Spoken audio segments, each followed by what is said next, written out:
Welcome to the Minnesota Office of the State Auditor's presentation of CTAS 2024 Update 1 Enhancements. My name is Mark Albrado. I work in the Government Information Division of the Office of the State Auditor.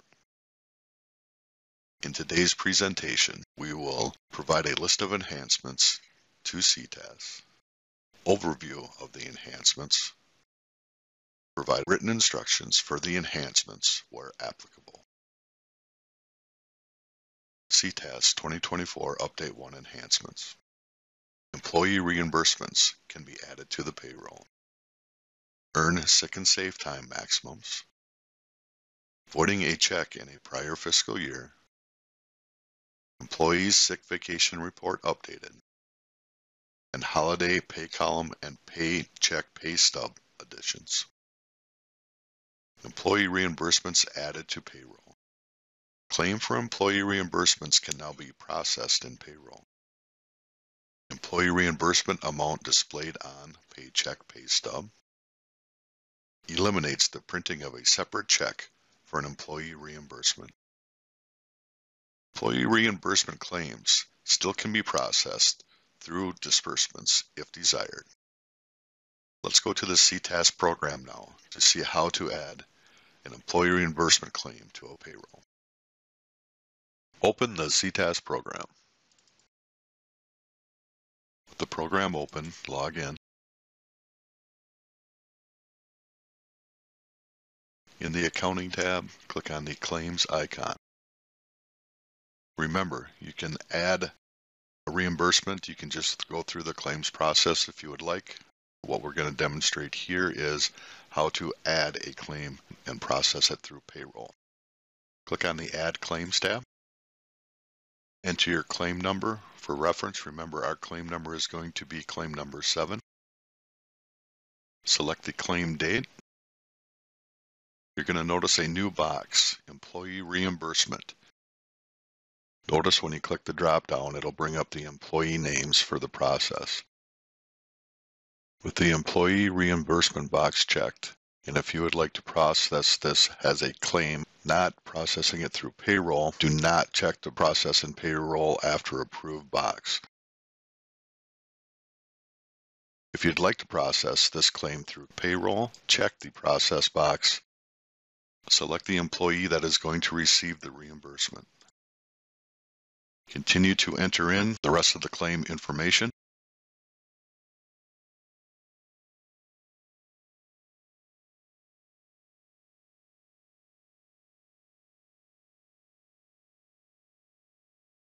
And save the claim. I'm going to go back to my Claims List tab now. If you notice, I have numerous claims that are going to be paid in this month or in this claims process.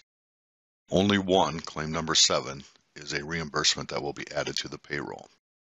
Now you will simply follow your claims processing on the right-hand side. First, you will print your claims. As you normally would in your process, print each individual claim.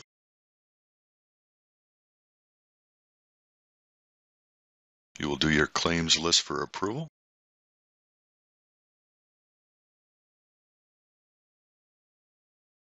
Notice that all 3 claims are listed. Again, number 7 in this example is going to be the reimbursement that we're going to process in the payroll.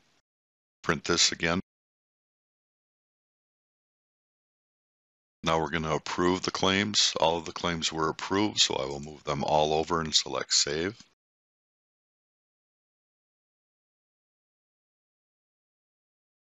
Now we're going to print our checks.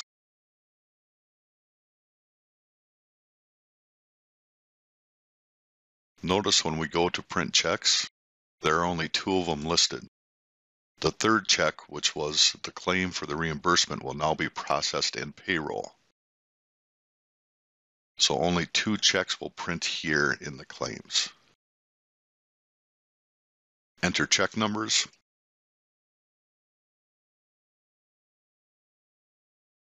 Again, when you look here, 3 claims are being processed, but only 2 checks are being paid through claims.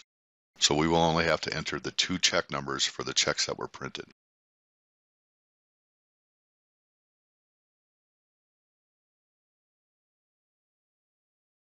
With our check numbers entered, we can now post these two claims. Claims have been posted. We will click Go to Disbursements. Here are two claims that are now posted into disbursements, 5 and 6. If we go back to our claims list for approval, you will see that 5, 6, and 7 are showing here. One of them is being processed in payroll and hasn't been posted yet. Now let's go to payroll and finish the claim process on the payroll section. So I clicked on the payroll tab and then the payroll icon. I'm now going to add a payroll.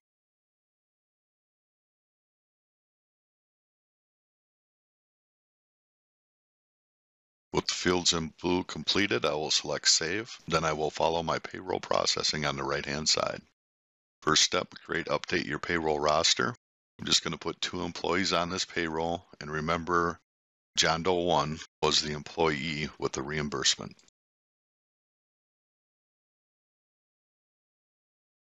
Next step is to enter hours.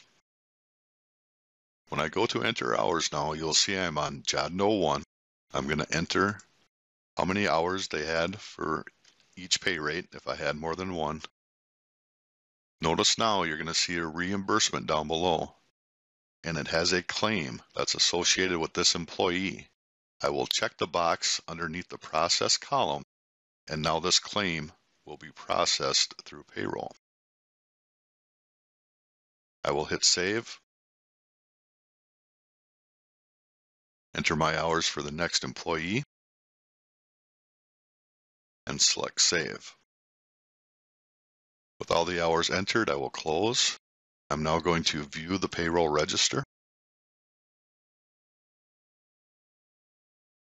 Notice now for employee 1, when I get down to the 3rd section, we have a column for reimbursements. So his net pay is here, then there's a reimbursement column, and then he has a total column. So reimbursements is added to the payroll register.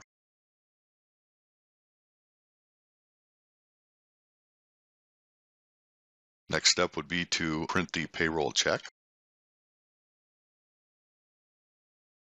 As you can see in the payroll check, there's been a new column, reimbursements added, which adds to the net pay.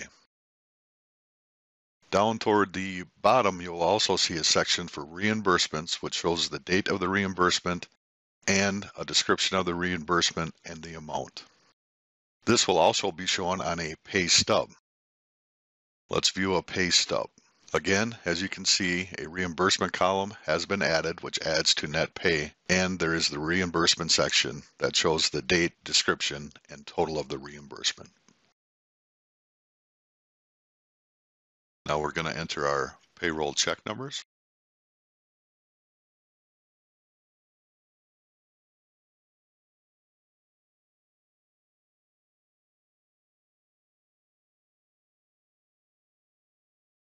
We can view our payroll register again, which now has our check numbers in. And again, we have the net pay plus reimbursements equals your total with our check numbers showing. You can print this for your records.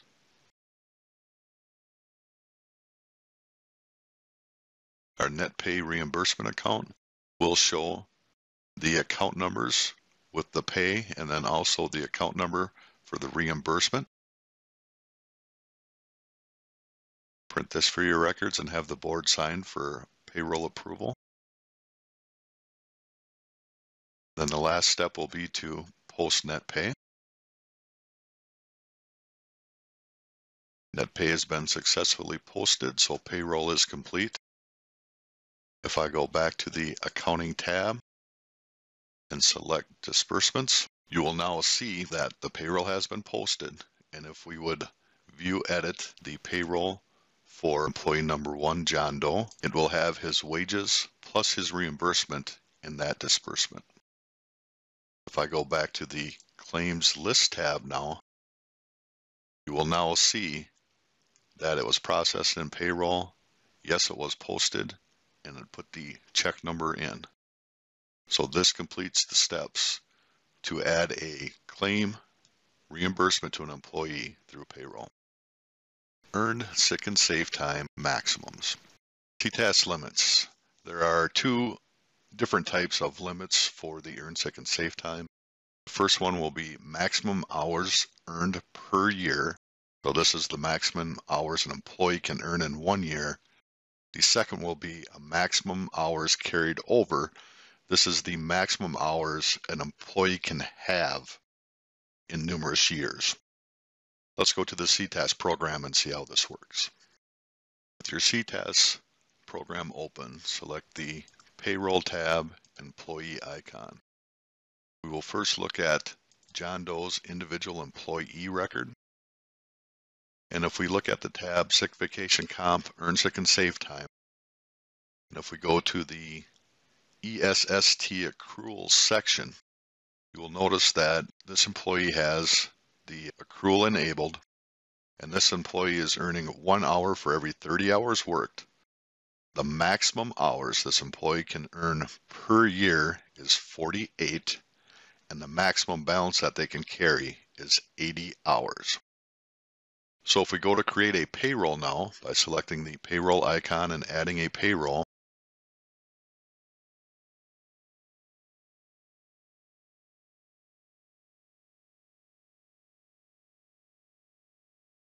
we are just going to put employee 1 on this payroll. And when I go to enter their hours, if I put in 80 hours, you're going to see a pop-up comes up that says you hit the max accrual for the year. So if I go to their sick and vacation time, this employee had a beginning balance of 46 hours. With 80 hours, they should have actually accrued 2.67 hours of earned sick and safe time. Because 48 hours is their maximum that they can earn in a year, CTAS will only allow them to earn 2 hours to put them at their balance that they could earn in a year.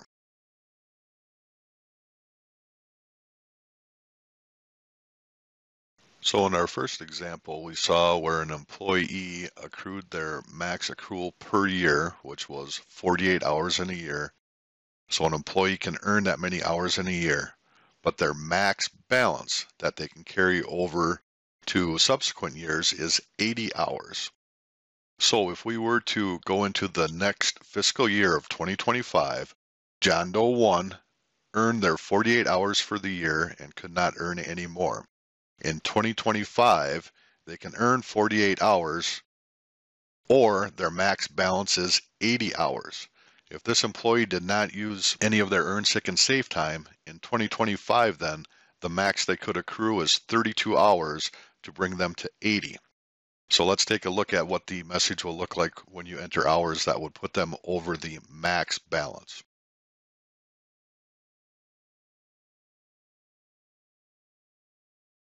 You hit the earned sick and safe time max balance.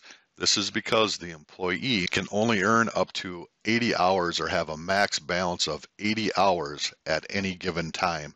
So they can only accrue 2 hours in this pay period because they hit the max balance of 80. If this employee would use some earned sick and safe time hours, dropping their balance below 80, then they could still accrue up to the 48 hours in a year. Voiding a disbursement in a prior fiscal year. In previous versions of CTAS, when a disbursement was voided in a prior fiscal year, the beginning fund balance of the current fiscal year was not updated. Additional approval edits were needed to update the current fiscal year's beginning balance.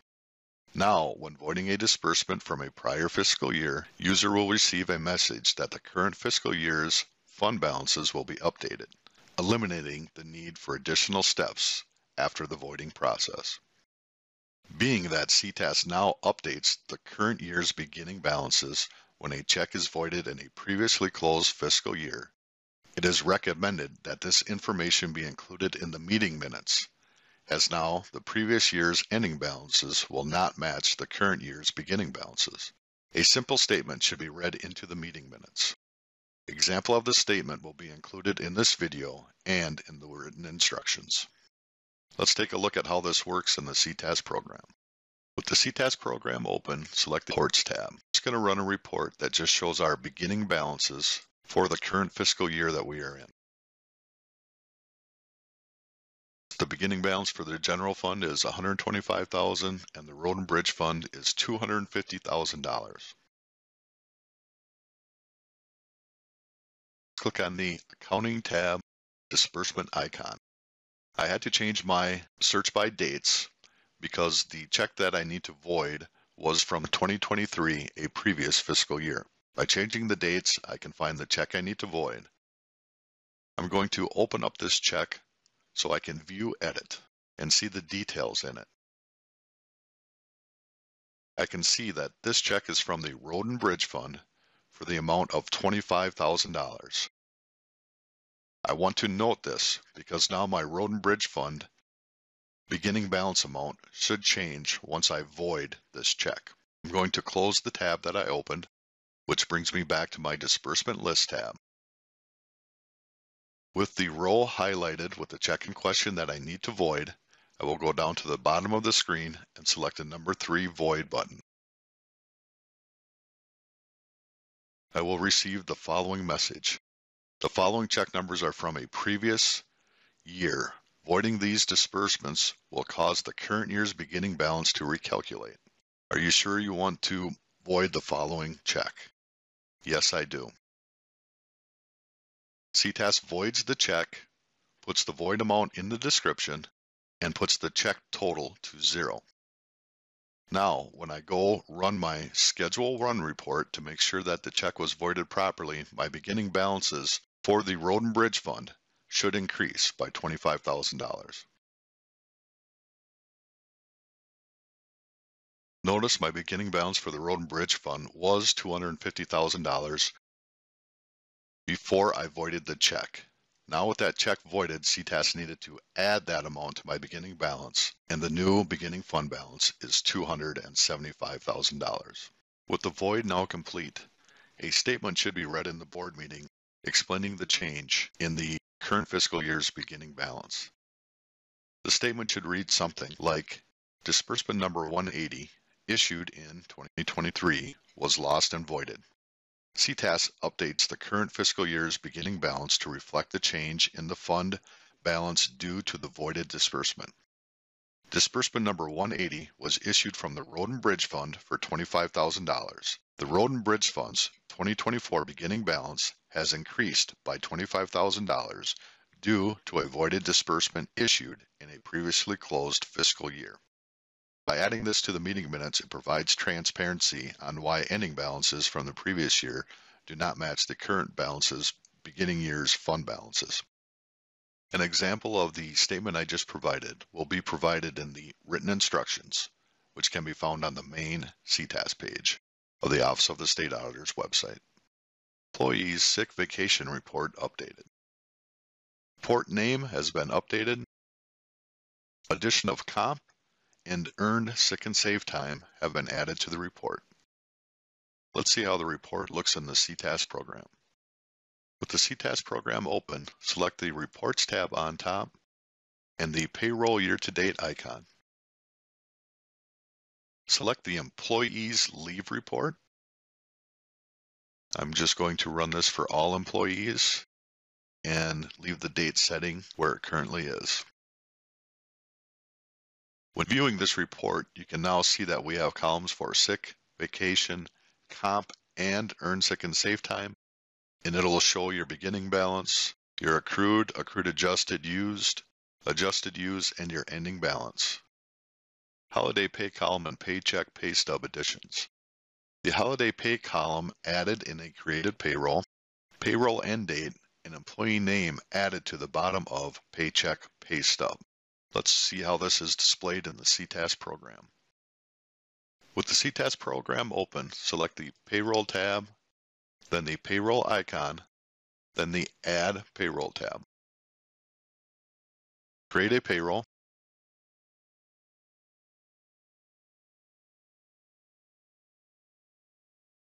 Add an employee to your payroll roster. When I enter hours now, you will see that we have a holiday column. So if you have a holiday now, you can put whatever hours are needed in that column at that pay rate.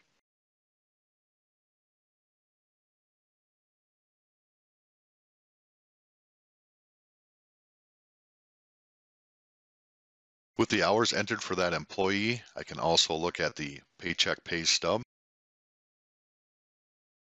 Notice that we have the holiday hours added into the paycheck pay stub also.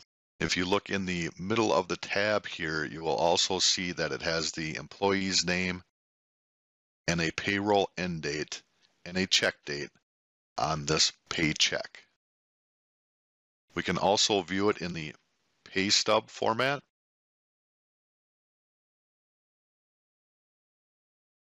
Again, we have our holiday hours and then the name, payroll period ending date, and check date are all listed on either the paycheck or the pay stub. Other fixes in the updated CTAS program.